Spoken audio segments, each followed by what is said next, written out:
This week, it's the last episode of the year and a sort of follow-up to both last year's Hannukah Sucks episode and this year's State of the Union episode. After all, the holiday season can be a wonderful and frustrating time for Jews, so I have a chaotic chat about it with some of my coworkers here at Jewfolk.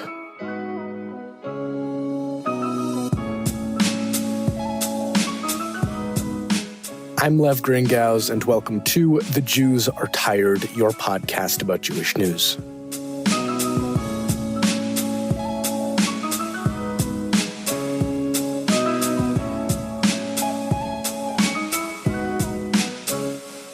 As of the release of this podcast, it's day 302 of Russia's war in Ukraine.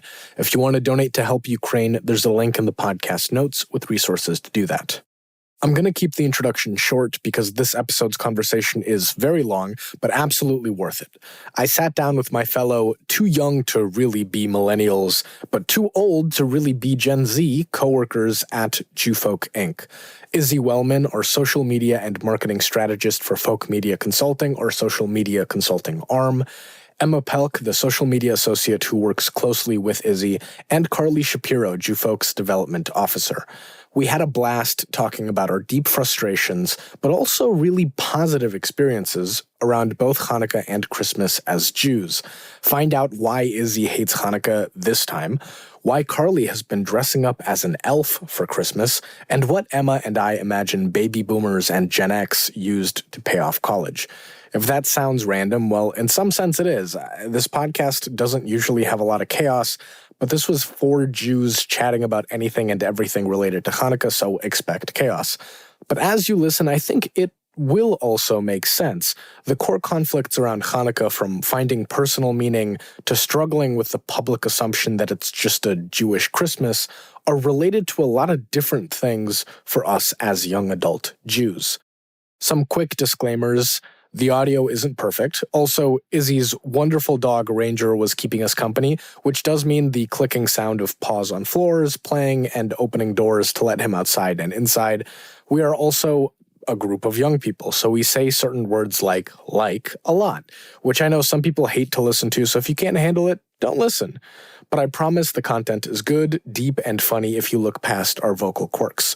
And finally, yes, we do make fun of people and generations older than us. Please don't take it personally if you are in those groups. We mean you no harm.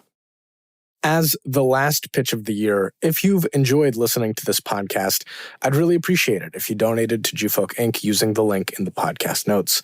I only get to do this podcast because I get paid and employed by Jewfolk to do this podcast, and I'm grateful for that. You know, not a lot of good local Jewish media jobs out there. So support your local media, support local nonprofits, Jewish organizations, and also Wikipedia and the Wikimedia Foundation, which you'll understand if you listen to this episode. We're thankful for any support you can give. Okay, without further ado, the great Hanukkah, Merry Christmas, Shenanigan Bonanza episode. Last year we had Izzy on the podcast, and it was Izzy and I just chatting about how horrible Hanukkah is. Yeah. And Izzy, you said a wonderful thing before I started recording, which was you finally figured out why you hate Hanukkah. I do. So tell us why you hate Hanukkah, and we'll just sort of go from there. Actually, unfortunately, I just remembered we have multiple guests, so we're actually going to start with, hello, I'm Lev. This isn't chaotic at all. Izzy, if you want to introduce yourself, we'll go around. Yeah. Hi, I'm Izzy. You may remember me, as Lev mentioned, from a previous podcast where I dissed Hanukkah for however long the podcast was. I was also on this summer's episode of the State of the Union with the Gen Z of our staff. So, hello. Hello, I'm Carli. I was also on the, what are we calling it? The State of the Union? Yeah. I don't think that was what we called it, but I love that. But yes, I was recently on the podcast. I work at Jewfolk with these lovely folks. Excited to be here. Hi, I'm Emma. I too was on the State of the Union podcast this summer. I'm very excited to diss Hanukkah as well. And can we introduce Ranger? Here, Ranger. Ranger the dog. Ranger. We are safe. No. Amazing. Thank you. Don't do that. Listen, if he can chew on it, he'll try. And so right as Izzy is about to put a cracker and cheese in her face. We come back to our original quest, which is tell us why you've realized, like what you've realized about hatred of Hanukkah this time. So my hatred of this time. So I figured out that the reason I hate Hanukkah, I know it's so difficult. It's so hard. Is that it feels like everything for Hanukkah was created by non-Jews. So none of it feels quite accurate, and it feels very commercialized because you can tell that there are no Jewish people behind the things that are being marketed. And when there are things created by Jews that look really good, you can tell the difference. Like, it looks good and you want to purchase it because it's like accurate, you know? Thoughts from the round table. I feel like we're on the View, the Jewish Gen Z View. I mean, I think I totally agree. I think there's this idea amongst a lot of younger Jews that Hanukkah is stupid or I hate Hanukkah. And I think it actually, that sucks because Hanukkah, it's not the most important holiday, but there's totally importance to it and good messages and meaning and thought behind it that we could use in our lives. And instead we're getting like blue gnomes at Target. And it's like, what the heck is this? With upside down Hebrew letters. I saw a dancing singing bubby at Target for Hanukkah. It's like, oh, dude. Yeah. So it's just, I feel like it's with most things, it's the Christianization of Hanukkah. When I'm in a Jewish space celebrating it. Yeah. Yes. Like when it's like with other Jews, I like it so much better than when I'm like at Target and I see some like Hanukkah stuff. Cause it's like, I don't want that, like that feels like non-authentic, and the authentic stuff is what I want. The thing also it is about it is like Hanukkah often just feels like a consolation prize when you're a little kid and you don't get to see Santa. Like when you're little and everyone else is talking about seeing Santa and like you can't relate, you can't tell them the truth because you don't want to be that person. And it's hard. And it's like hard because you like know it's a consolation. And it never quite feels, there is no Christmas equivalent for us because we're not Christians. And I feel like people have a really hard time understanding that. Yeah, I think I agree. It's really hard to constantly have to talk about Hanukkah when, to me, it's not the most important. It's not the most impactful holiday that we have. Like it, enjoy it, great. Happy to tell the story of Hanukkah. Happy to talk about the themes of miracles and perseverance and light and, all that. But I feel like I spend more of my time explaining to people why it's not Christmas, why it doesn't matter in the same way. Everyone can find their own, feelings and thoughts. But for me, at least, I really struggle because then the rest of the year, when we do have our, to me, more important or impactful holidays, nobody cares. And so Hanukkah has become a time of just, okay, it's Christmas, whatever. And I think we see that the most when Hanukkah does not fall at Christmas time, right? This year we got lucky and it's a little bit of an overlap. So it makes things a little bit easier because everyone can just focus on Christmas and we can just do our own thing. But like when it's in the middle of November and people just don't get it. And it's like, I would rather spend my time talking to people about things that like anti-Semitism or the fighting for equal rights when it does come to our important holidays, like not having schools start on the first day of Rosh Hashanah or things like that. Like, why am I spending my time over and over again telling people that, yes, I do get 8 presents? Also, like if you get 8 presents, it's like socks or a notebook or something. Like they're $5 each for 8 nights, so your parents aren't spending that much. Like exactly, or you just get one, or you get one big one. You get one big one or 8 little ones. That's how it was in my house growing up. Let me ask this, just to sort of get a little bit deeper into that, because it's interesting that you put that not just in contrast of like, it's Christmas, so everyone's thinking about Christmas, but in terms of you being asked like, oh, if this holiday's around Christmas, it must be as important, explain it. Can you say a little bit more like, what are some of the questions you've had to deal with and what's it like actually explaining in the middle of that? Because like, I get this sort of general atmosphere of like, it's Christmas and it's having to sort of contend with being in the middle of that. I've never had someone sort of assume Hanukkah is as important because it's around Christmas and then having to like explain that it's just a like we just light some candles. You know what I mean? So explain a little bit more about it. Yeah, I have found it mostly with my non-Jewish friends who are in Jewish settings, right? They're surrounded by Jews. They're not it's not a foreign concept to them.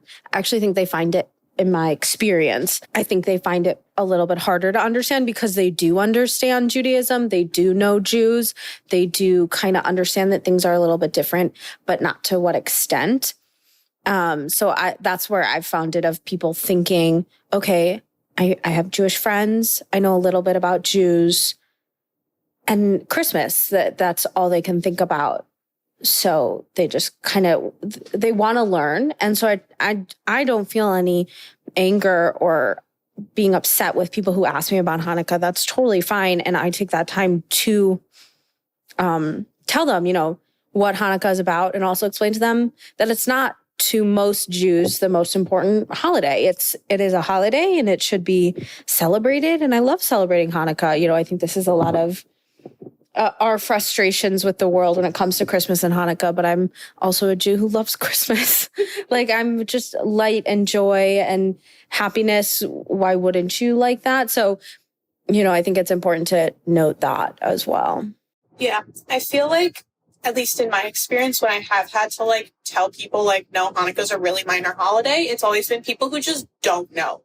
Exactly. They've only met a handful of Jews in their life, and they've never had someone who's who they're close enough to ask that question, So I feel when I was younger, I would talk about other holidays and people would be or getting off for holidays, and people were but you have off for Hanukkah, right? And it's well, first of all, not necessarily, because it's not ever over winter break unless you're really lucky.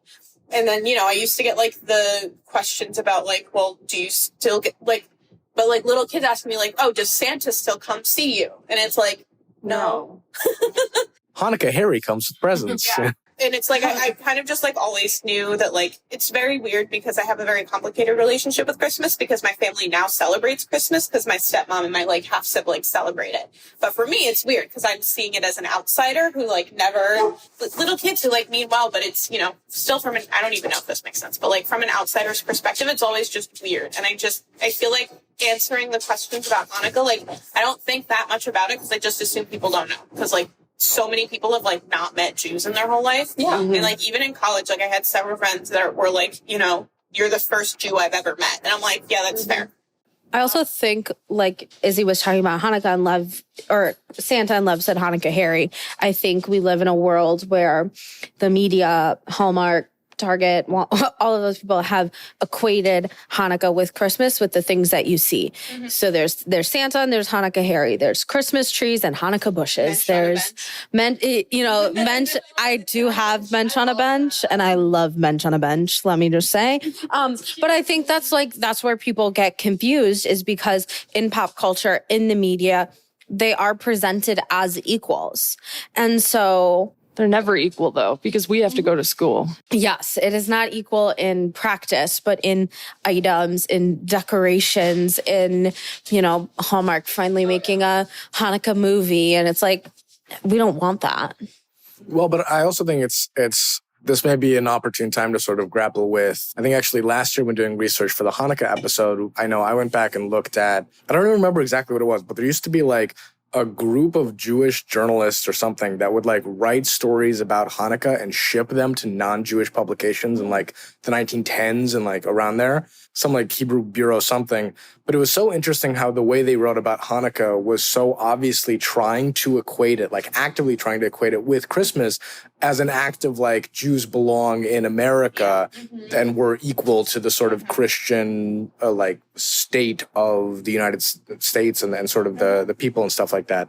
So in so many ways, this is a problem of our making as well. Mm-hmm.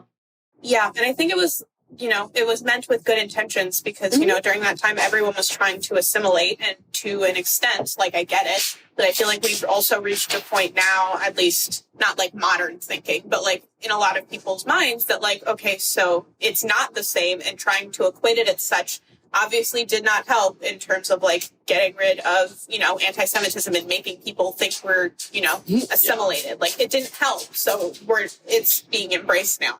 My relationship with Hanukkah and celebrating like certain holidays has sort of changed because I am with a non-Jewish partner, and their family didn't necessarily, his family didn't necessarily know a bunch of Jews before they met me. And so there's a lot I've had to like sort of demonstrate and show to them. And in some ways, watching them be excited about it almost makes me more excited about it. And it's been really nice to be able to share that with people who aren't used to it. But at the same time, it's sort of like, it feels like a performance. I do think Hanukkah, because of the way that it's presented, has become like an easily digestible entrance for non-Jews, right? You imagine you walk into Target, and at least the Target that I go to, literally the first thing when you walk in is the Hannukah section. And while, half of it is not great, actually some of it is very good this year. Shout out to Target. There have been some really high quality stuff. But, there is something to say about the big Hannukah section, and, big is a relative term, but, I sit there and it's not shocking to me when I walk in because I surround myself with those images. But for someone who's not Jewish, they walk in and they see the blue and white and the Jewish stars and the menorahs. Maybe they are curious. Maybe they ask their friend. Maybe they go and Google and try and learn about Judaism. So I don't think it's all bad.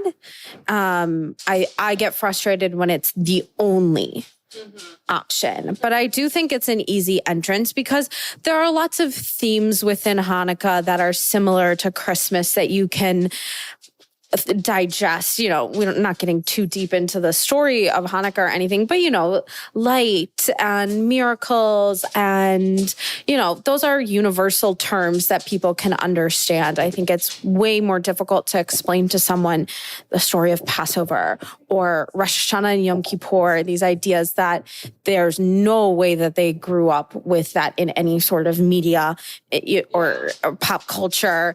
And Hanukkah is the one that has been represented. And so, it's kind of, there's good and there's bad to it. I saw a movie, and it wasn't like a Jewish movie, but one of the characters was celebrating Yom Kippur, and I was so excited because I was like, we never see that. Like, we never see people mention that stuff because that's the important stuff. But honestly, if we're being real, it's kind of a bummer sometimes. Like, Yom Kippur is about like repenting for sins, and that's not necessarily a fun party. And I guess Rosh Hashanah could theoretically be like almost swapped because it's like also very important, but it is something you can sort of celebrate and it's more joy, like exciting. But like, I guess Hanukkah just, like you said, it seems to be the most digestible, and it seems to be an easy one you can just sort of like commercialize. But at the same time, you're missing the story of Hanukkah. People harp on the things that are easy to compare to Christmas, which isn't the entire story of Hanukkah. So, it's good and bad. So let me also pose in that vein a sort of challenge question, because we're talking a lot about that in terms of like looking outward at sort of the non-Jewish world and how Hanukkah is commercialized in that sense.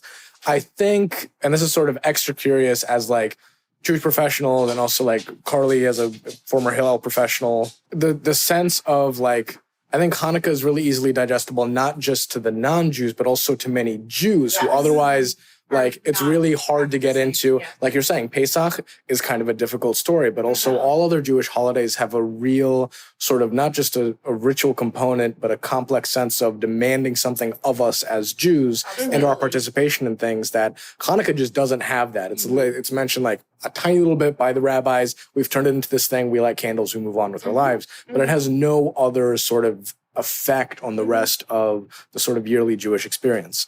So I'm just sort of curious, are there any thoughts on like, we talk about this and think about this so often in relation to, the sort of Christian atmosphere that we're in America and Christmas, but what does this also mean for Jews when I think for so many Jews, we sort of look at Hanukkah and then it's really easy and then we sort of let everything else by the wayside as well for us?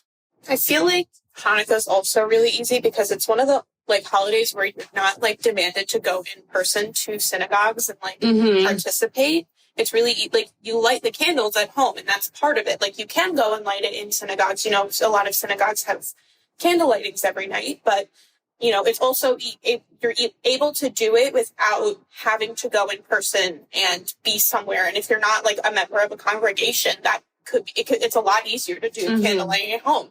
And with Passover, there's there's the Seder. So like, and if you only grew up going to like a traditional kind of Seder, you're probably like, I don't want to even do a Seder. So I'm not going to do Passover. But even the base of knowledge it takes to be able to do a Seder, like the comfort level of the ritual and explaining the story and all of what that means. And I feel like, as someone who loved going to temple growing up and really enjoyed that, that's kind of why I was attracted to holidays like Passover and Rosh Hashanah, because it was, I got to go to temple and be with my friends, but I also got to see my family and be in a large family setting. And Hanukkah, there's no real, there are group, celebrations of it and stuff, but it's very easy to do isolated on your own. And if that's your only real experience with Judaism as, a non-involved Jew, I think we should be celebrating people celebrating our holidays, and being connected with their Judaism. It's an interesting point that you bring up, Izzy, about how Hanukkah is, you can do it at home. You can do it on your own. It really, not to get all preachy, but here we go. We're getting deep. So it's interesting if you look at the Pew studies, if you look at any sort of studies that have been done about the future of the Jewish people, we're seeing a pull away from a lot of Jewish organizations, settings, whatever, right? Synagogues.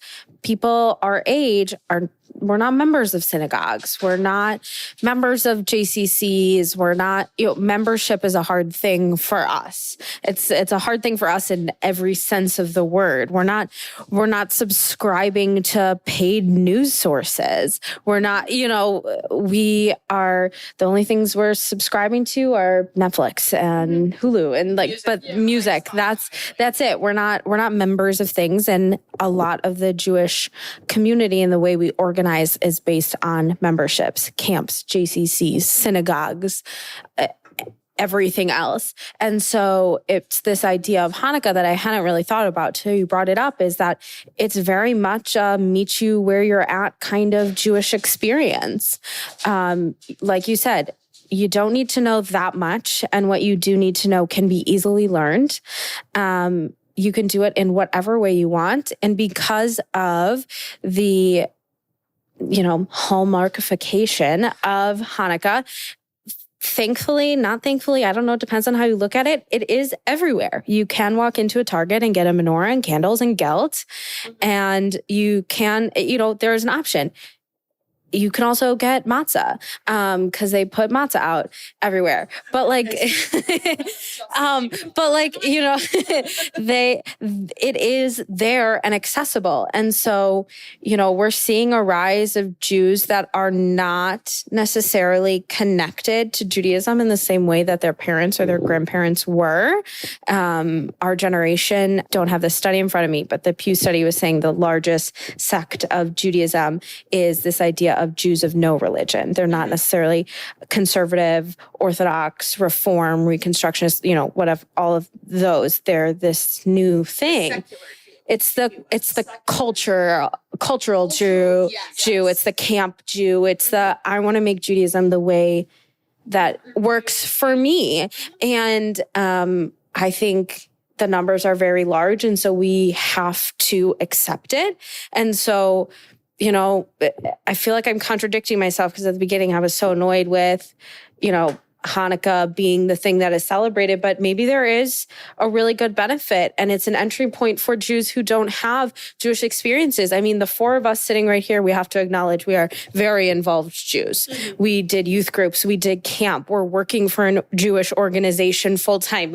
We are involved Jews. We are not we are the minority of Jews of our age. Yes. There are so many more Jews that are less involved, and a growing number of Jews who are with partners that are not Jewish, who are maybe not planning to continue to be Jewish. Maybe they are, but it's not going to be the same way that our parents, our grandparents did. And so maybe Hanukkah, there is something to say about, how easy it is to go light a menorah, and you can do it with your friends and family. You can explain it to a non-Jew. And maybe it's this wonderful model that needs to be replicated in some way for the other Jewish holidays and educational opportunities. So push sort of, I keep saying challenge question for some reason. I feel like I'm a high school teacher. That's not a spontaneous podcast questioning. But sort of in that vein, I also want to ask, because this is actually sort of a news flash for listeners. Jewfolk is expanding to Cincinnati. Okay. Fun fact. But relatedly, when I was in Cincinnati, it became this sort of like one of the big pressing questions talking to organizations is, we know there are people who aren't engaged. We know there are people who don't necessarily want to do Jewish in an institutional space. At the same time, institutional spaces are where community happens. It is where Jews gather. It's where, you can't have Rosh Hashanah on your own. You can't have a minyan saying Kaddish in sort of the Jewish ritual sense, not even talking about Jewish law sense, but just in there's something about a gathering of people that it happens in these institutional settings. So what does that mean then for Hanukkah's the big hallmark of this? You can do this anywhere, but where does that then bridge to if all we're getting is the commercialization of Hanukkah and it's easy to access, we never get to sort of the rest of Jewish connection? Because even for Pesach, you got to gather for people. It's if we want to do the American comparison, it's Thanksgiving part 2, where you got to hear your crazy uncle say whatever stuff he wants to say. Drunk, everyone's drunk. Right. On purpose, right?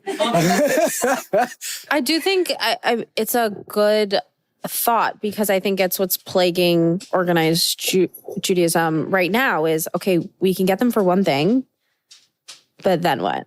And there has to be follow-up, but also it has to be authentic follow-up. I think that's where our generation is really pointing out that I'll go to an event, I'll go to an organization, and then I don't want to just get a mass spam email from them every week telling me about another Jewish thing that they're doing. It has to be authentic. It has to be real, and it has to be something I'm interested in. And I think that's where this idea of Jews creating what they want and what works for them, and how can these organizations become platforms that support creating your own Judaism.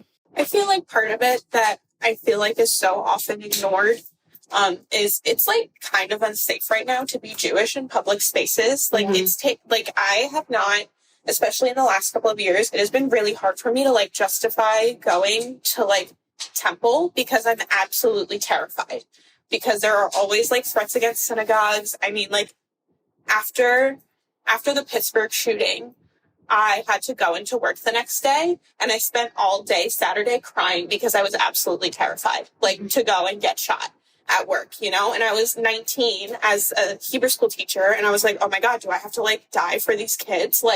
I'm not ready for that kind of responsibility, So, and I mean, that's really dark and everything, but I feel like it's something that people don't take into consideration is, it's when you grew up with that, it's really scary having to go to places where, there's a target on your back. It's terrifying. That's why my family always did the distance services where you could watch it over video online, because they were why would we risk it? We're still getting the content being the service. We're still getting that. We just aren't physically there, and we are preventing ourselves from being in a space where we could potentially be hurt.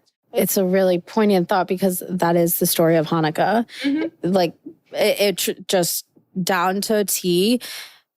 Temple was destroyed, people were attacked, and we survived. And it's great to think that and listen to it, but it's also very different to live it.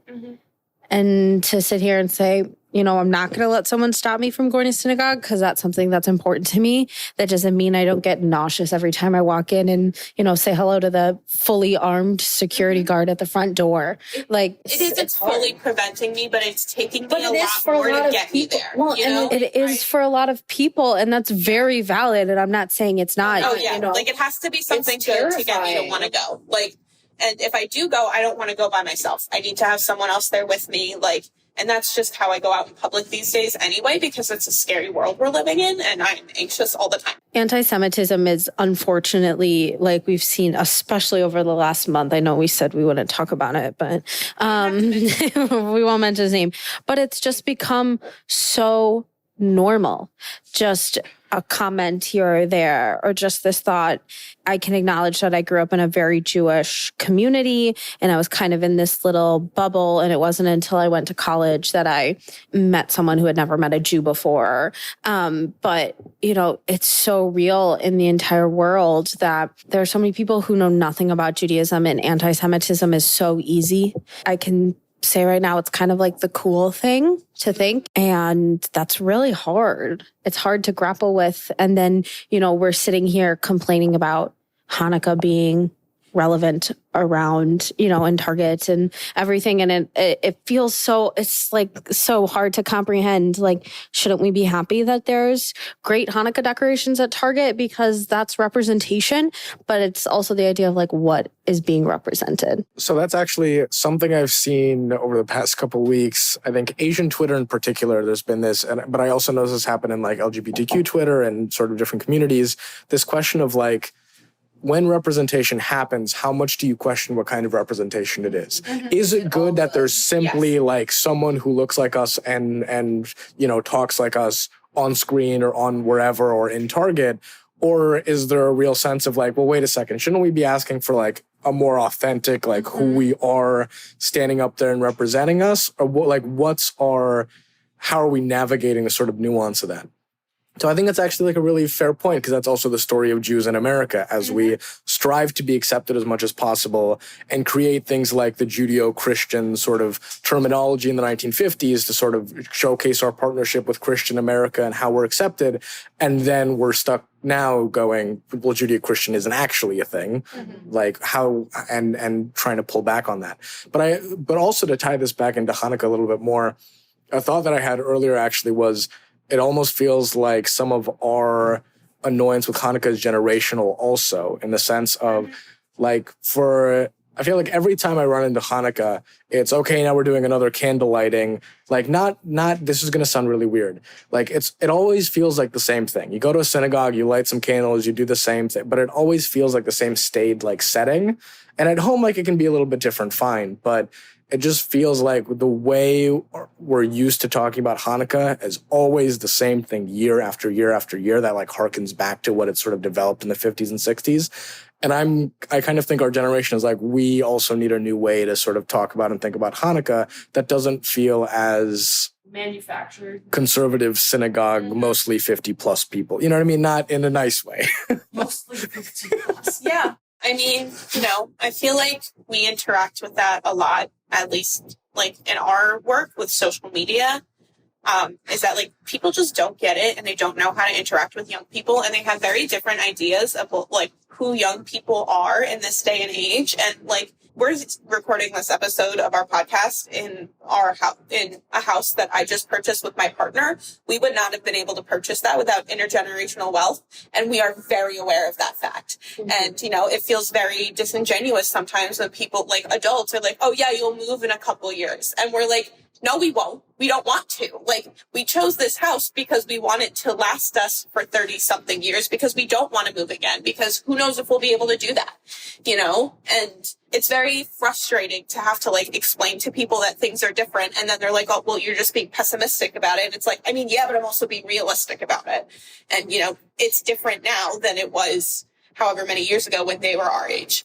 Well, it's like, listen, I get you paid for college with like Kohl's cash, but like that's just not how it is anymore. It's just not how it is anymore. What's not to love? Sears cash, if we're going back with that way. Well, I think it's representative of the struggle right now. I think, you know, we see it in the Jewish world. I'm sure it's represented in the rest of the world as well, of this dying need to get the young adult generation. How do we get them here? And I think that in and of itself, the issue you hear is in the question, how do we get them here? Well, we don't want to be there. all the time. And so instead, they should be asking us, what do you want? What can we help you create? Yes. And, you know, it's in how the question is framed. And the thought is, we may never want to go to synagogue. We might. Like, I don't know, and I don't want to speak for all Jews. As we said, like, we have a very extreme bias amongst the four of us. But even amongst the four of us, we have extreme differences. The thought of owning a house right now makes me want to throw up. But I'm so happy that Izzy has a house. You know, like, gorgeous house. We're like recording this in her like cool downstairs basement bar. So, you know, it's an amazing house. But, you know, and so I think that's a lot of the issue is that organizations and the leaders in those organizations are coming and asking us, you know, what do we want? What do you want? We tell them, and it kind of feels like then they're like, well, do you really want, you don't want that. You want to come to synagogue. You want to come to synagogue with other young adults. Mm-hmm. And I don't know how many more times we can tell them that, like, maybe we don't want to come to synagogue. And this is coming from someone who I do like going to synagogue. But a lot of my peers don't and will never step foot in a synagogue. And that's okay. And instead of ostracizing them and saying, you can't, and you can't be Jewish if you don't come to synagogue, how can we meet them where they're at? How can we help young Jews stay involved in the way that they want to? I think we're at a really big turning point in the history of Judaism. I feel like it's also never really been grappled with by generations before us of, okay, why are they unengaged? Why don't young adults want to come to synagogue? What did they experience? You know, and I was really fortunate. I loved going to synagogue growing up, but I had an awesome rabbi. Shout out Rabbi Bellinger. I had an amazing rabbi, and my friends were there, and it was fun. I went to a Reform synagogue, and there was a lot of music involved, and that made me like want to go to synagogue because I loved singing and I loved the music.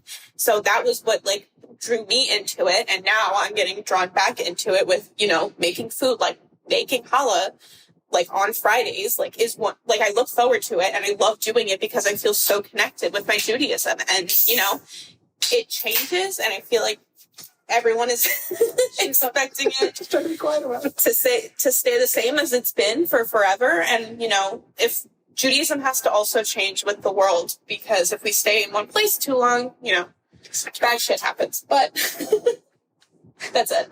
That was not the note I wanted to end on, but it's fine. Are you good? Yeah, no, I'm just surprised by the taste of this. It tastes like yogurt. I'm just a little. I was laughing. I just was not expecting such a like blueberry yogurty like. It's delicious though. I love blueberry yogurt. This episode is sponsored. Yeah, we are sponsored by alcohol. I feel like we got way off track there. And I think that was partially my fault. I'm sorry. No. I mean, because here's the thing. I was thinking 3 steps ahead to get us like to nail down the Hanukkah thing and like circle back with this. So here's now my question. So we're like are we gonna edit that part out and then make it seem like it was totally seamless? Oh no, this stays in. This is an episode like this is a chance for me to get to experiment with the chaos, because like this is not normally a podcast that has a lot of chaos on it. So this is then like the like twice a year I get to release it. If you need chaos, I'm your girl. I was gonna say I have no filters, so like swear word filters. So sorry about that. I'm actually amazed we haven't really sworn yet. I was thinking that too. I mean, do you want me to start? There's an explicit button like, yeah, I think I've sworn on the last. Wait, have I showed you guys the spring that I have? The 2 of the last 2 It says podcasts. fuck on it. I wear it every day. See, behind the scenes of the podcast, every time I'm recording the podcast, there's always one of my favorite comedians, Louis Black, has this bit where isn't he amazing? He's like performing in DC like a decade ago, and he was gonna be at like one theater, and then they like went through his last special and counted the number of times he said fuck. And they went, you said fuck too many times. We can't let you, like, this isn't the right place for you. So they had to find another theater for his next special. And so his whole joke was like, you know, and so he's talking about that, but then also he was at the White House Correspondents' Dinner, like making fun of the president, and he's of course not allowed to say fuck there either. But he was talking about the experience and saying every time I was talking, there's a voice in my brain going, say fuck, say fuck. Every time I'm recording the podcast, it's the same voice in my head, say fuck. So, but to fully circle around then, to circle back, as the young professionals say, what then to each of you does Hannukah mean to you? And or what do you want Hannukah to mean and be like for you? Because we've talked a lot about what Hannukah is, what it feels like, the environment we're in as young Jews. You know, what's the sort of next step beyond that? I think for me, I actually really love Hannukah. And I think that's because of how I grew up with Hannukah, what my family has made it, and then what I've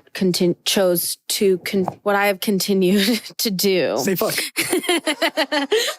What I've continued to do in my own life. And so for me, Hannukah has just been a very joyous and happy and light-filled time that actually surrounds a lot around family. You know, growing up, we would light the candles every single night. Sometimes that would happen at 5 o'clock at dinner. Sometimes it would happen at 11:30 after my sister and I came home from tech rehearsal for a play. Sometimes it would, it happened when it could happen. We didn't live our lives around Hannukah, but it became a very happy, joyous time. I have memories of, we'd FaceTime with my grandmas and light the candles every single night. And it's something that I still do, living away from home. And so it's something that I have made a priority because to me, this time represents family. And so that is what I enjoy doing. I find, beauty and happiness and light. And to me, that's what Hannukah represents. I think for me, Hannukah is when I was younger, my family and I would always light the candles every night. And it was pretty sort of similar to Carli, pretty regular. It wasn't always at the same time, but we did it. Then I went to college and it just sort of fell off a bit. But my boyfriend, James, really, really, really likes Hannukah. And watching him be that enthusiastic about it and him asking me when we're going to light the candles and wanting to play dreidel, I was like, this is cute. This is good. This is not, there's a reason it's around. And it was nice to kind of get to re-recognize that after years of being meh, it's just not really a thing. Mm-hmm. Being able to share that is still very cool. I think my favorite part about Hannukah now is getting to celebrate it how I want to celebrate it. Yeah. And kind of making my own experience. I've been thinking a lot because it is December and the new year is coming so soon. What happened? What did I learn this year? What did I enjoy doing? And I think the thing I enjoyed doing most was making my own traditions when it came to holidays. And, I think I have a much different relationship with a lot of things now than I did when I was, a teenager, than I did when I was a little kid. But I feel like I also like Hannukah because I gift giving is one of my love languages. So especially now that I am an adult, I love being able to get gifts for people and really think and put the time and effort into being here is this gift for you to show you how much I care about you and think about you as a person sort of thing, which is very dramatic, but I'm very serious about gift giving. So, I mean, I love the family aspect of it, and I love my family, but Hannukah wasn't a big deal for us. My grandmother used to send my brother and I, though, these big boxes with 8 presents for each of us. And that was the best Hannukah ever because, that was the most presents we were getting. But then, my boyfriend's family, they all do, each side of his family has their own Hannukah traditions. And that was not something I did with my family growing up. So it was really great to be a part of that. And, it made me rethink what I want to do with Hannukah and how we're celebrating it here. And, I decorated my front window because I was like, you know what? This is my house. I'm going to do whatever I want. And I want to put gel things on my window to show people that we're celebrating Hannukah this year.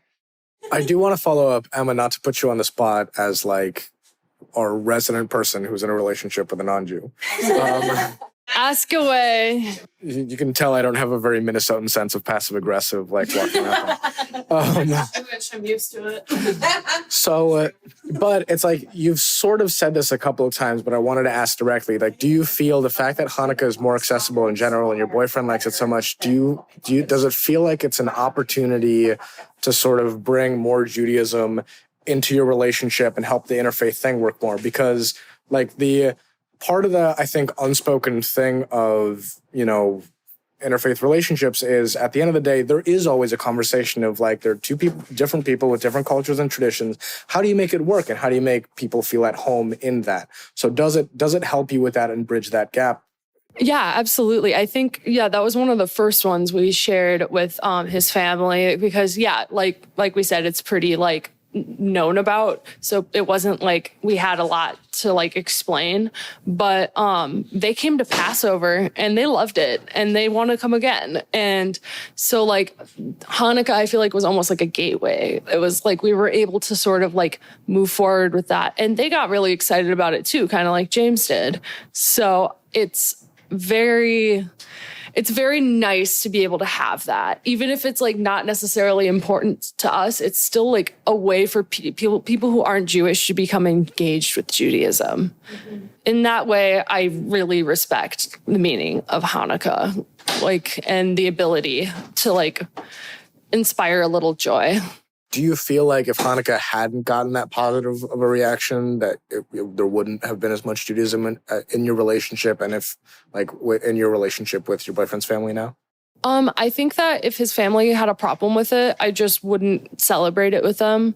I would probably just like keep it on my side if that was the case. But they're very accepting and they very much embrace it. So I haven't had to worry about that. But I think, you're right. Absolutely. Like it probably would have made me feel like a little bit less comfortable being myself around them because, like that's like a start. It's like, if that's difficult, like it's not a good road ahead. Like, right. So to pivot then also, I'm like looking at my list. I think we've covered most things. Does anyone have any like sudden Hannukah thoughts before I get to like basically the last two things on my list? No. Do you remember in like in middle school when we'd have to do winter concerts and they would do all the Christmas music and then we would have to sing just like Hannukah and like that's all we got. That just thought about that. Civvy Vone. I've got a terrible story about that. So this is my favorite story ever. So when I was a senior in high school, I was in women's choir from sophomore year to senior year. And every year at the winter concert, we would always like do a little like thing. So like the first year we had like kazoos. And then the next year we all had like Santa hats. And then this last year we did a song called the Hannukah Tarantella. And I was like, hey, I have 15 extra kippas from my bat mitzvah. We should all wear them when we sing this song. So before the song starts, I'm standing there handing them out to all of the girls in the choir. It was also like my thing in high school that I was like the Jewish one. That was like my personality trait. So everyone's standing there, with the kippahs on, and it was the best moment of my life. Also, that year we sang Siman Tov. That was our Hannukah song, which is not a Hannukah song. And I told my director that's that. So funny. But he was like, do you really want to sing another Hannukah song? And I was like, you know what? You're right. I'd rather sing this one well. And we did. So that I don't know why that is so hilarious to me, but I just love it. It's like, they're like, well, it's like the same. Like, it's like singing the Monster Mash during Christmas. Like, it doesn't make any sense. It's more like happy birthday. Or it's just like a general happy, congrats song. Right. For me, the Monster Mash is that. Okay, I love. You want us to sing the Monster Mash on your birthday? I remember in high school, my senior year, we did Legally Blonde, and there's a scene where they there's a song for each of the holidays, and I was one of the cheerleaders, and it is written in the show or at least I think it is, that the cheerleader that I was playing is Jewish, and so during the part, I don't even, we sang, what's the song, the In Excel She's Deo or whatever, right? Which is very Christmas, I think. Oh God, asking a bunch of Jews whether something's a Christmas song. It was the Christmas song. That's how. Yeah, not this one. That's Latin. Not the Latin one. It's the Hallelujah chorus. I sang it for choir. That's right. But so it was like the Christmas section. So she's going on, Elle Woods is going on Christmas break. And so her little chorus came out and sang, and everyone was wearing Santa hats. And I got to walk out with a menorah behind my back. So I got to hold the menorah, but it was a menorah that I had to provide. It was a good menorah. When I was in high school, we did theater, like I did a little bit of theater, and we did Spamalot, and there's a song called You Need a Jew. Yeah. And it's basically talking about how show business literally like cannot exist without a Jewish person there, because it's just... Let's get into that one. How much more time do we have? But it was a funny like thing. And so the director basically was like, okay, Jewish kids, it's your time to shine. And they threw us to the front of the thing and had us do the horror. And it was so funny. Like, it should have been upsetting, but it wasn't. It was hilarious. And we just were like basking in it. It was so fun. When I was a senior in high school, we did Godspell, and I was the character John the Baptist / Jesus. It's the same person. But also, the funny thing was the guy that was playing Jesus was also Jewish. We were the only 2 Jewish kids in the show. It was very funny. And we all made jokes about it the whole time. But in the first song, John the Baptist blows a shofar. So my, choir director gets, a plastic one off Amazon. He's like, you'll learn how to do it. I, being the fantastic Jew that I am, had a ram's horn shofar at home. Like the really long one or the short one? I had one of the short ones, but it was like one that was like a real one. Like a real shofar that was like drilled. Like I got it at like a Chabad event. Like my mom. I got it at like a Chabad event. I think that was really where I got it from. But so I was like, I'm going to bring in my real one because I don't want to use a plastic one. So that's how I learned how to play the shofar, was to do that part in high school. But I have a shofar, so it worked out really nicely. And I was really happy that I had like my shofar in this show instead of a sticky plastic. I do remember my freshman year. I know we talked about this before the podcast, but my high school did Joseph and the Amazing Technicolor Dreamcoat. I was not in it. It's fine. That was my choice. I was, it's not basketball called. You were having a Troy Bolton moment. The funniest part was, Troy Bolton, that's funny. The musical or basketball, what do I choose? But it's interesting because my high school and the community that I lived with was very Jewish. I mean, we had the, days off for Rosh Hashanah. It felt like everyone was Jewish. Somebody told the University of Minnesota. It was a very accepting place to be as a Jew. And it was so funny because in Joseph, they kept pronouncing all the names wrong. And it was just like, oh my God, how did this happen? Because there actually were so many Jews involved, like not our theater director or the actress playing the narrator or anything, but it was like, oh my God, even in this place that is so Jewish, they kept saying all the names wrong. And, all the brothers, most of them were Jewish. Well, it's the actors. Oh. So I don't know. They call them Joseph's brothers. That would have been really interesting. Like, nope, not me. I'm going on my own.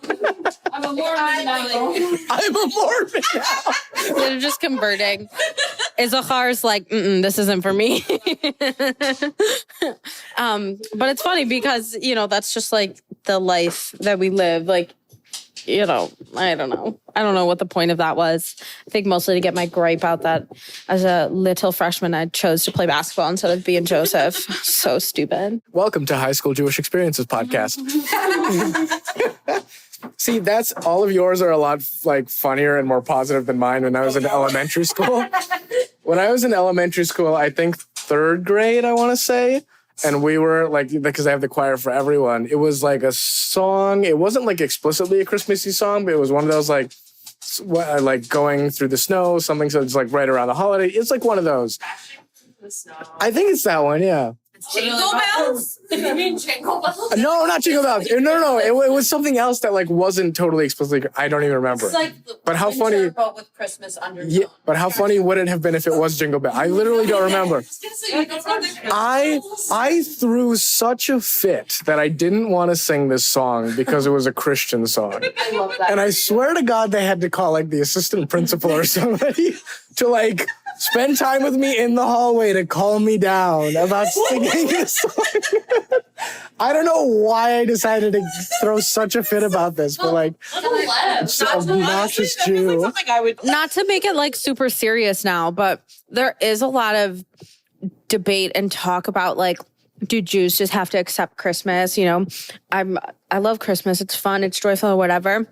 And I feel like I hear a lot of stories, Lev, like you said, like from little kids, like demanding that they don't want to do anything Christmas. And I wonder, like, does that come from because we don't have representation in other places? Like, to me, now as an adult with, you know, a functioning brain, kind of, I can sit there and say, like, Jingle Bells, great song.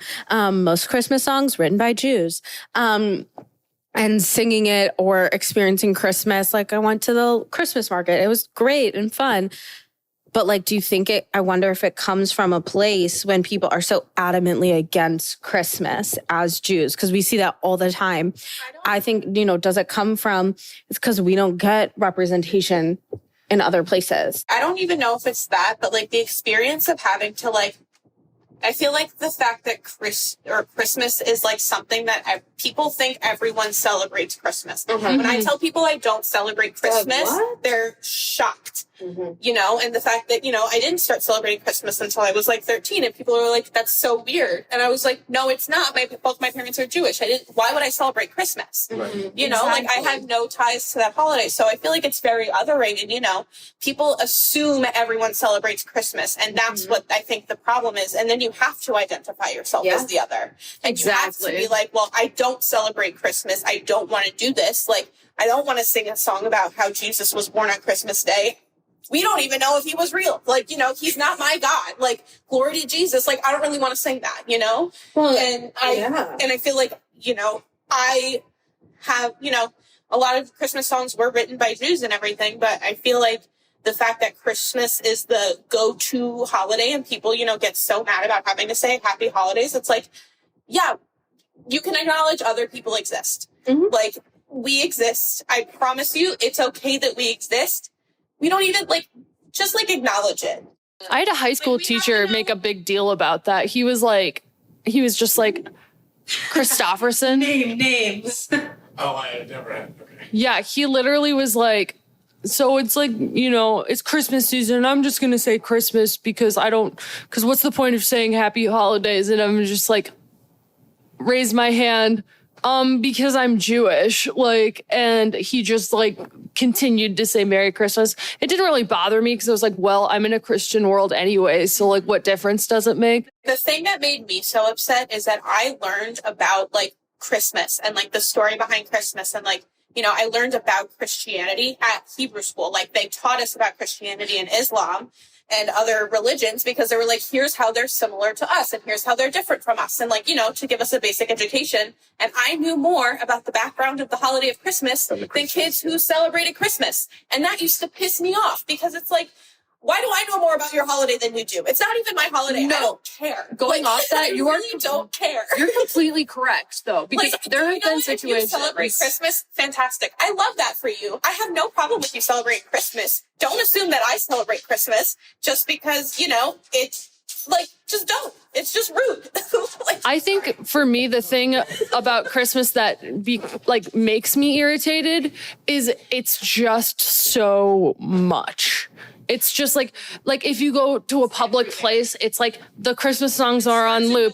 While that is an invention of ours that went wrong because it's now used against us, but like, it's like I was on a cruise last year over Christmas, and it literally was like the same 5 or 6 Christmas songs on loop for like a week. And I literally was like losing my mind by the end of it.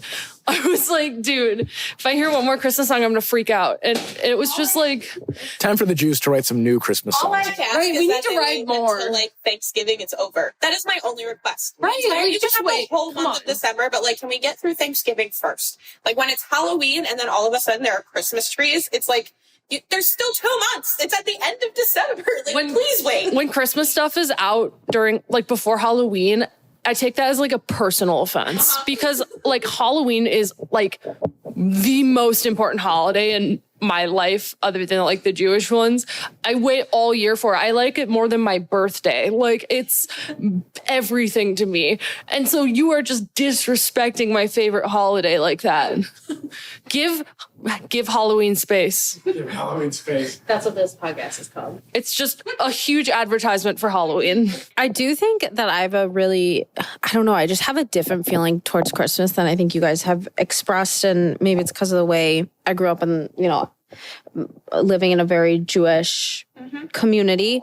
But in addition, the way my family, I don't want to say celebrates Christmas, but we have a Christmas tradition that we do every year.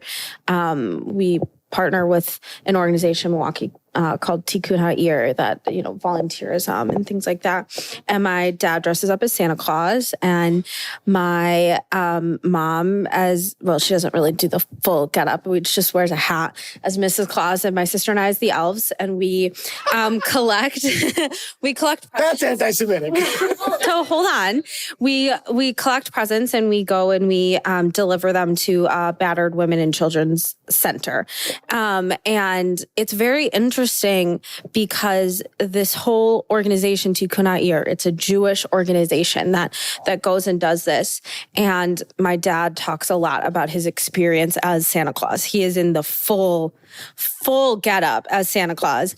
And, there are lots of hilarious stories of like driving to the shelter and, people just like double taking, like almost causing car accidents because like it's Christmas Eve and Santa is driving next to you. Like adults too, not just kids.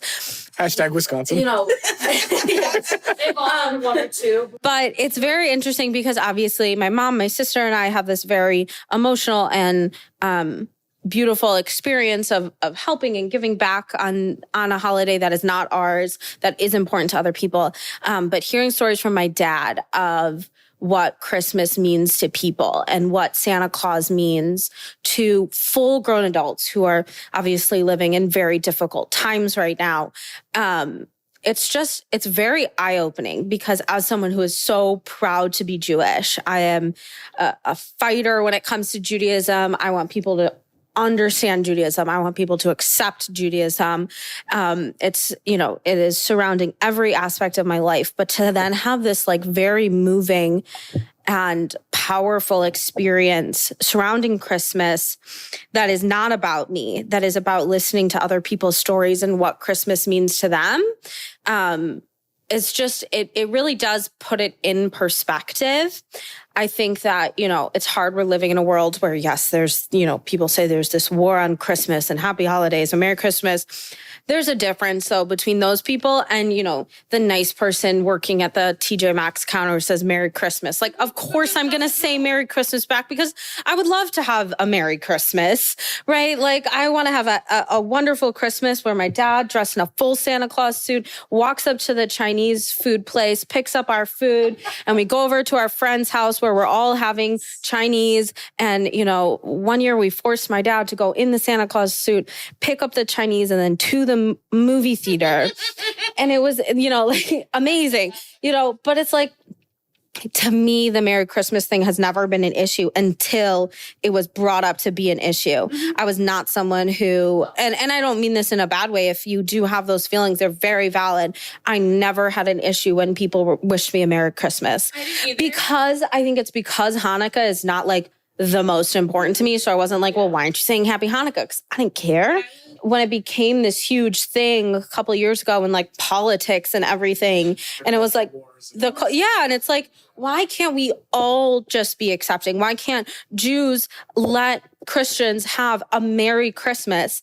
But that also means then that non-Jews need to acknowledge important things to Jews, like not starting school on the first day of Rosh Hashanah, and other things like that, And so I think that's where a lot of my feelings come from is like, it's not about Christmas. It's not about Hanukkah. It's about like the meaning behind everything. Why can't we all just be accepting of everyone's own things? That's so like accurate because it's like, I love that Christmas means so much to people. Yeah. Like that makes me so happy. And you know what? I get it. Like there are other, Passover means a lot to me. It's my favorite Jewish holiday. There are things about Judaism that mean a lot to me and that are really special to me. And I love that people that aren't Jewish have that with their faith.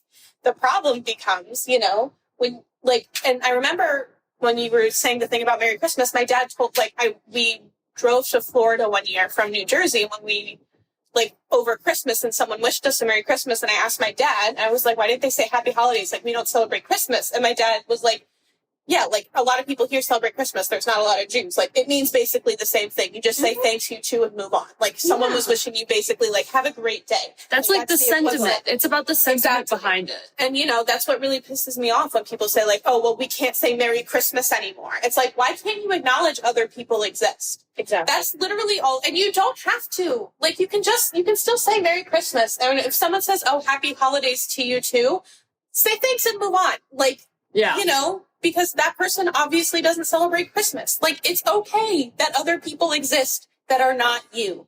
I promise.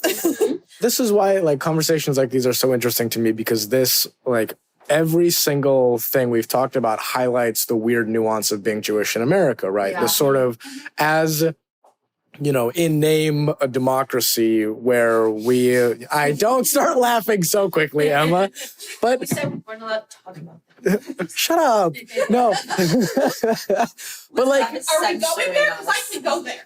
no, but okay, let me rephrase. As a country that has given more opportunity to its citizens relative to any other country where Jews have ever existed, I think we have a claim to the public space as citizens that we've never had in any other place, and that, you know, we sort of asked to be represented and accepted in. At the same time, this constant conflict with what everyone else is in that space and what the space has been defined by, aka the sort of majority Christian nation of this country. But it's also but everything you talked about, Carli, is also, like, I went through this experience when I was in Israel, in Jerusalem. I went to the Church of the Holy Sepulchre, how you say it. So And like, just like going in there, and there was something about stepping away from the United States and being in a Jewish majority space and not feeling the constant like overhang of Christianity and like the politicization of that, and getting to go into this amazing church and see all these different kinds of people and pilgrims, and they're all there for a true, authentic religious experience that they're having to find themselves and who they are through, you know, and that's when I went, oh, Christianity can be more than just a sort of surface level political, you know, traumatizing my friends in church by teaching them about guilt kind of thing.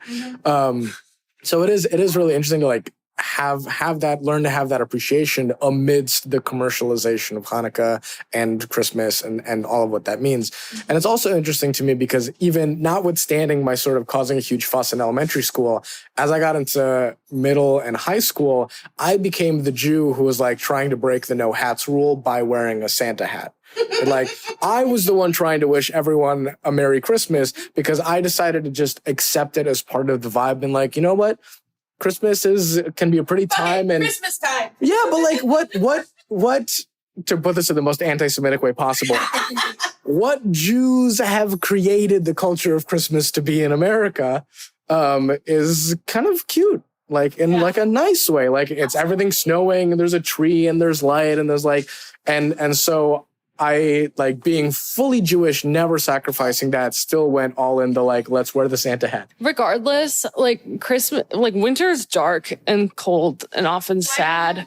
Like, why not have a holiday, regardless of religion, that just is gonna brighten things up for a little bit or just get you through the seasonal depression that... Oh, my God. The moment December hit in Minnesota, it was like that productivity dropped. Oh, yeah. I have no idea how to do things anymore. I'm like, why is it dark? It's like 4. Like, I wear sweatpants most days. Like, especially because we don't work in an office. I'm just like sweatpants always. Well, I think also that has something so poignant to do with like the meaning of Hanukkah, or one of the meanings of Hanukkah, with the light. And you're supposed to put your menorah, your Hannukah in your window to light others. And it's like, hot take, isn't it kind of like a Christmas tree? Like, why can't it just be light? Why can't it just be joyful and guiding others through their darkness and our dark times? And so it's like, it's so hard. It's exactly what you said, love. It's this nuance of being a Jew in America and wanting to sit here and pound my fists and say, what about us Jews?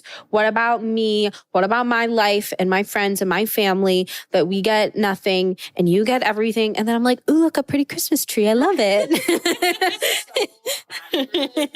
But also, like, life is better with a nice Christmas tree in the middle. Like, there's no Like going to like Macy's or something during Christmas. Or New York City with the big Rockefeller casino. My parents were just there because they had a connection in New York for like 24 hours. So they went to go see the tree, and it was really, It's amazing. It's wonderful. I think it also has to do with, again, not to, go down this path, but the extremism in our lives right now, whether that's political, religious, capitalism, like just everything. Everything is so extreme, right? So there are these people who are saying, well, we can't even wish anyone a Merry Christmas. And most Jews that I know are like, I don't care, right? And so, but then it makes... Just stop taking away our rights. Wish us a Merry Christmas, and can we, not be persecuted? But it's like, it's so much of extremism in like, okay, just because there are a few loud people saying that, there's a war on Christmas. I don't really know any Christians who feel like there's a war on Christmas. Or, just like I don't know that many Jews that are like pounding their fists so angry that Hanukkah is not equal to Christmas. Like, we don't even want that. We're trying actively to prevent that by telling people it's a minor holiday. All we want is to just like get the days off for our actual really important holidays. Like, it's like we appreciate the energy, but at the same time, like, could we spread it out? All we want is to not have full-blown anti-Semites running our country. Please. Or, like things like that. Like, we're sitting here having this whole conversation about Hanukkah, and it's like, it's great. Like we said, it's an easy entryway for a lot of people to learn about Judaism. And yet anti-Semitism is just so normal and rampant in this country and this world right now. So it's like, what's even the point? Who knows?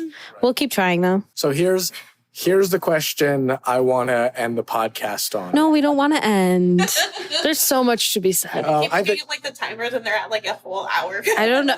You've been recording this on your phone. Like I do not have enough storage to put all of that on my phone.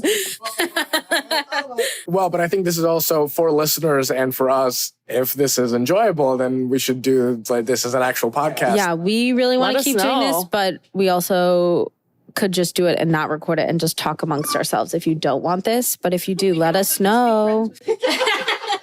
Just be our friend, No, but let us know if you enjoy this podcast. We're happy to keep doing it. I also think we, the four of us are what we like to call cuspers of Gen Z and millennials. We should have like, every time we do this, we bring one real millennial or like one real Gen Z. And like, Jen wants to do the podcast. So we'll have to we have to do it at least one more time with Jen. She's like, not the old, and I'm like, fuck, I want Jen. Jen's our resident millennial. Yes. We need to have... Respect to the olds.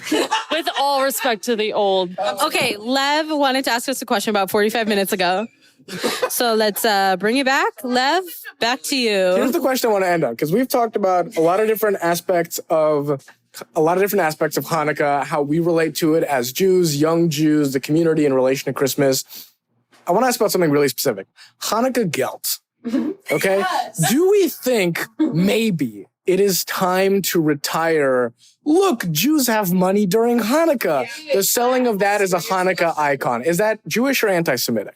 Can I ask a serious question, and no one can judge me? Where did guilt start? Like, what is it with, why is it like, I love chocolate too. But why does it have to come as money for Jews? No, I agree. I think that's kind of weird. I think we need to pause the podcast and educate ourselves of like, what is the history of guilt? I'm doing it right now because it's so funny they bring that up because I have no idea. I know that people used to do like pennies. It's because they used to actually gamble with dreidels. Like you use actual... Yeah, it was like actual gambling originally. And then they were like, do we really want to perpetuate that image? Let's just do chocolate. According to Wikipedia... Jewish mafia would be like, if you get a gimel, I shoot you, and none, you're fine. Like, this is all according to Wikipedia, so right. Just putting that out there. With respect to the Wikimedia Foundation, who's actually doing a pretty good job curating Wikipedia. But anyway. Wikipedia is a great starting point. That's what I learned in my freshman year history class. My teacher was always like, you can start at Wikipedia, but you need to find other sources. Or follow the sources Wikipedia, like references in, because that's always the good stuff. But so not doing that, just reading directly from Wikipedia. The tradition of giving money, Hannukah geld, to children is of long standing. The custom had its origin in the 17th century practice of Polish Jewry to give money to their small children for distribution to their teachers. So that's wait a second. In time, as children demanded their due, money was also given to children to keep for themselves. Little Jewish children are like, it's time to pay up. They unionized. Teenage boys soon came in for their share. According to Magen Avraham of the 18th century, it was a custom for poor yeshiva students to visit homes of Jewish benefactors who dispensed Hanukkah money. The rabbis approved of the custom of giving money on Hanukkah because it publicized the story of the miracle of oil. So it kind of is like what we've been talking about all along, that it was like an easy way to get people to talk about Hanukkah. Right. But also, moral of the story, that's basis for more advocacy to pay teachers more, because teachers deserve to be paid more. And Teachers it's and embarrassing. nurses. The moral of the holiday is It's pay embarrassing that teachers. this country stresses so much about the young kids and then refuses to support the people who are in charge of making sure the young kids become quality adults. Such a Jewish value, to focus on education, and more Jewish organizations should be supporting teachers, even if they're not Jewish teachers. So do we eliminate chocolate gelt in favor of chocolate other Hanukkah symbols and then say pay teachers more, or do we keep Hanukkah gelt because it's like tradition at this point and there's something cute about it? I mean, I think so. From what I can understand from the short Wikipedia article I just read to everyone, gelt started because it was a gift, and that's what gifts were back in the 17th, 18th century.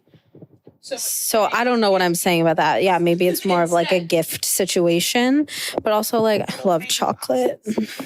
Just like little tiny, like cube-shaped chocolates that are like. Yeah, just put it in a tiny box. The Hershey Nuggets. Yes. Do what my mom you could does, totally where do you it get with like to- Hershey Nuggets and just put a Star of David on it. Yeah. Call it a day. Present, then it's multi-holiday. Then it's just about gift giving. I don't really have Look, it's a bunch of tiny gifts. Yeah. But also, like, yeah, it's really like, are we perpetuating our own stereotypes that like Jews are walking around with bags of candy money? Say after we have this whole conversation about how the Jews like created everything about Christmas.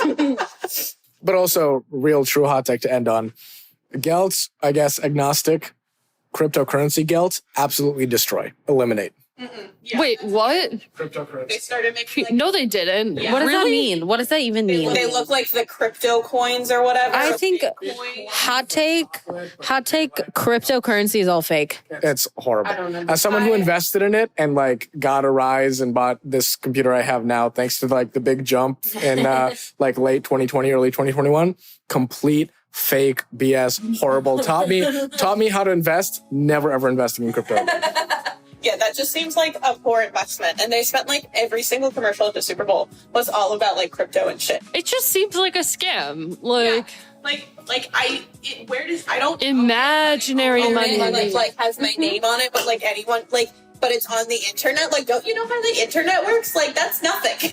Like video games, when you get like those power-ups with the coins, like that is truthfully to this day, as someone who like graduated from business school, like I should probably know more than I do about cryptocurrency. That is what I picture cryptocurrency in my head at all times. You're so accurate. You don't need to know anything else about cryptocurrency. It's like unbelievable. I just picture the little, like, when Mario gets a coin and it goes ding, like, just like you get a crypto and it's like ding, like. Well, but except the opposite, because the market has crashed so much that just like, So now it's more like dong. yeah, it's just horrible. I lost too much money to cryptocurrency. Moral of the story is Merry Christmas, everyone. That's where the podcast ends. That's it. I'm stopping the recording. This has been this week's The Jews Are Tired podcast. I'm Lev Gringaus. Don't forget to subscribe and share, and hopefully next week the Jews will get some rest. The Jews Are Tired is a product of Jewfolk Inc. For more information, go to tcjewfolk.com or email the show at podcast@tcjewfolk.com. A link to the transcript of this episode is available in the podcast notes, along with links to any news stories or reports referenced for this episode.